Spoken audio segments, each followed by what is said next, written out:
Assalamualaikum semuanya. Pada kesempatan kali ini, di sini saya membongkar sebuah power supply atau SMP BTS Base Transceiver System. SMP di sini saya copot komponen satu persatu.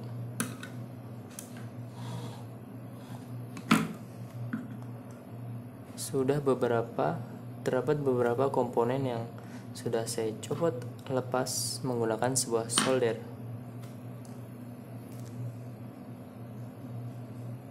Dari beberapa komponen yang terdapat pada SMP ataupun power supply, banyak sekali komponen yang bisa kalian manfaatkan untuk sebuah project elektronik lainnya. Seperti halnya di sini pada SMP BTS, dimulai daripada AC line input. Pada AC line input terdapat sebuah komponen semacam induktor atau disebut dengan ME filter yang terdiri dari coil atau induktor tersebut, kapasitor sebagai filter, lalu induktor, kapasitor, induktor, lalu masuk terhadap fuse.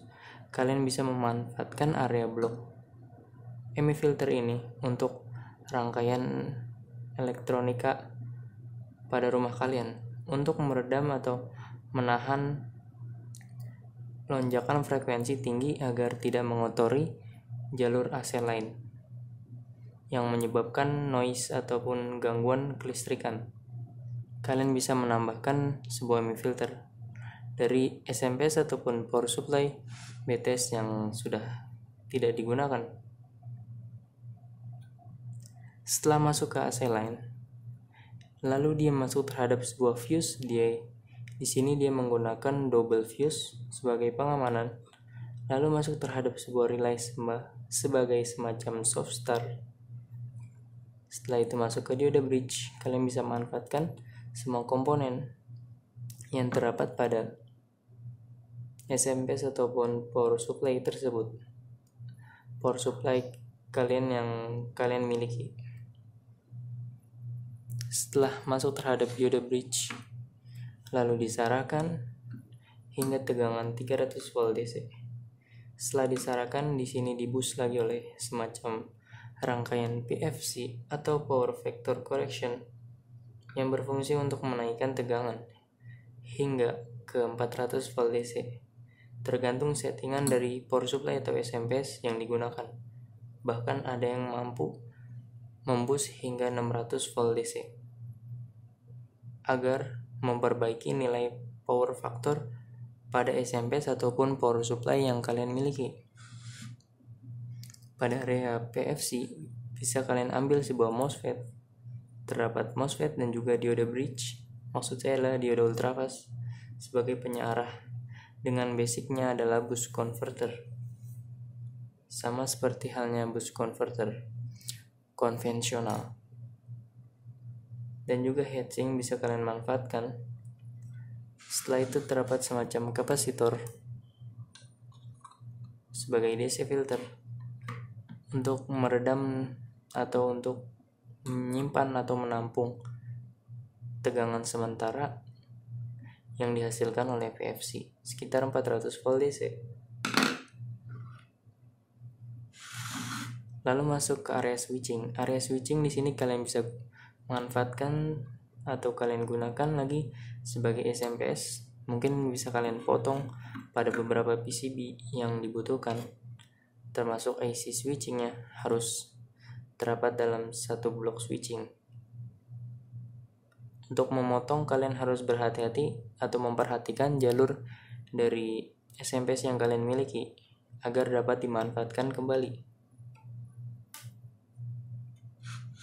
Di sini terdapat transformator utama yakni EE55, lalu terdapat induktor filter DC output, masuk terhadap diode penyarah high current untuk menyarahkan tegangan DC output, lalu masuk terhadap ke sekunder.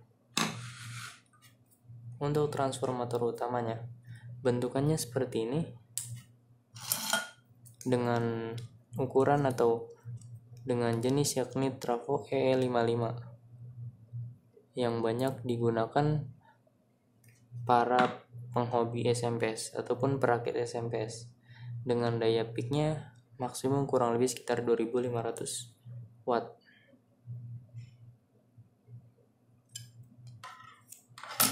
Pada gulungan primernya dia menggunakan copper strip ataupun plat tembaga.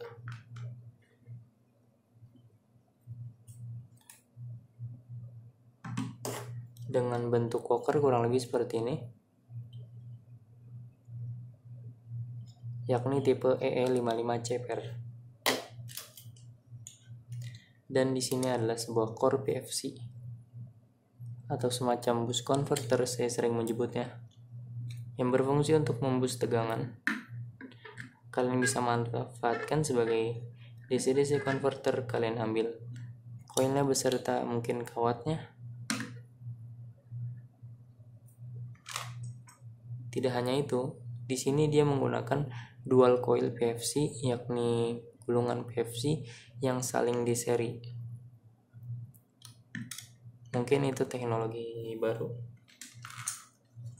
Dan mungkin sebuah MI filter kalian bisa manfaatkan sebagai Joule-tape atau tentunya DC-DC converter dengan menggunakan IC PWM 55NE55 atau 555 timer agar lebih mudah. Tentunya untuk MOSFET kalian bisa manfaatkan dari MOSFET SMPS yang terdapat pada SMPS yang kalian miliki, atau menggunakan transistor.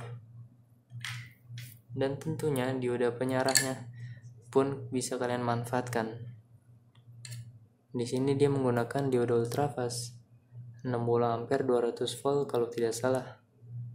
Saya belum pernah membuka datasheet mengenai dioda ultrafast dengan kode tersebut. Dan beberapa komponen lainnya mungkin bisa dimanfaatkan, seperti halnya semacam induktor, kapasitor, IC PWM atau IC switching, dan atau bahkan pada auxiliary-nya bisa kalian manfaatkan sebagai mini power supply. Kalian potong pada area block switchingnya. Dan di sini saya akan mencoba, mungkin nanti saya akan membuat semacam SMPS yang dimanfaatkan dari power supply bekas BTS yang akan saya potong pada area block switchingnya. Dan mungkin PFC bisa kalian gunakan sebagai boost converter, DC-DC converter untuk menaikkan tegangan. Tentunya jika menggunakan rangkaian berbasis PFC, kalian harus perhatikan datasheet dari IC tersebut, dikarenakan terdapat semacam feedback tegangan AC input dan juga DC output beserta arus yang dilaluinya.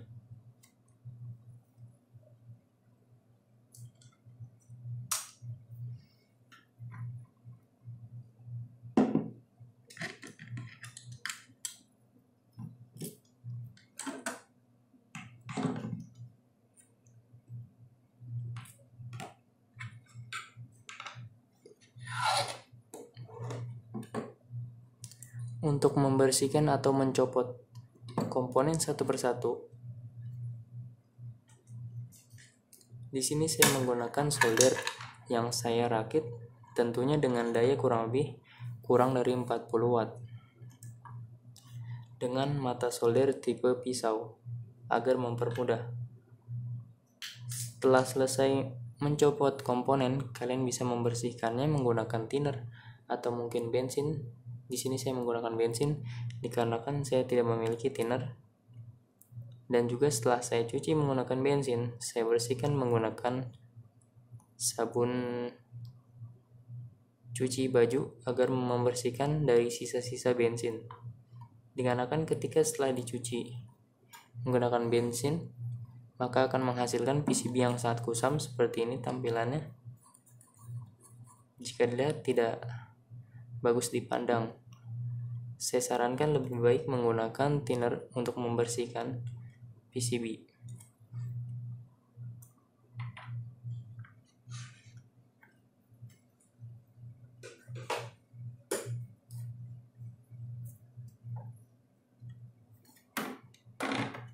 Di sini adalah basic SMPS-nya, yakni LTEC Flatpak 2500 watt,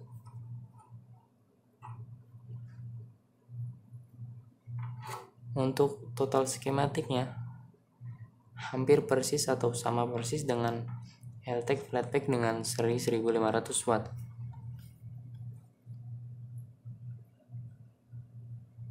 Perbedaannya mungkin hanya pada area PFC, tipe transformator yang digunakan, dan juga lain-lainnya.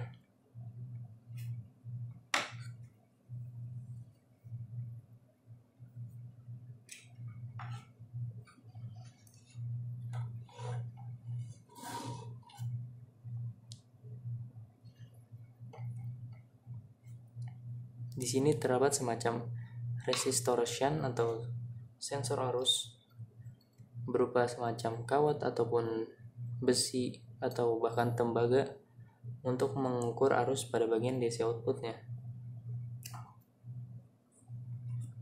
Dengan arus yang dilalui adalah senilai 50 ampere. Di sini pada video selanjutnya saya akan mungkin membuat sebuah rangkaian SMPS berbasis fast shifted resonan dengan IC PWM UC2875N. Oke, mungkin kurang lebih seperti itu mengenai membongkar ataupun mencopot sebuah komponen yang terdapat pada power supply atau SMPS. Untuk mengenai solder yang digunakan, kalian bisa menggunakan daya minimal 100 watt atau bahkan lebih. Oke, kurang lebih seperti itu. Terima kasih sudah menonton, semoga bermanfaat.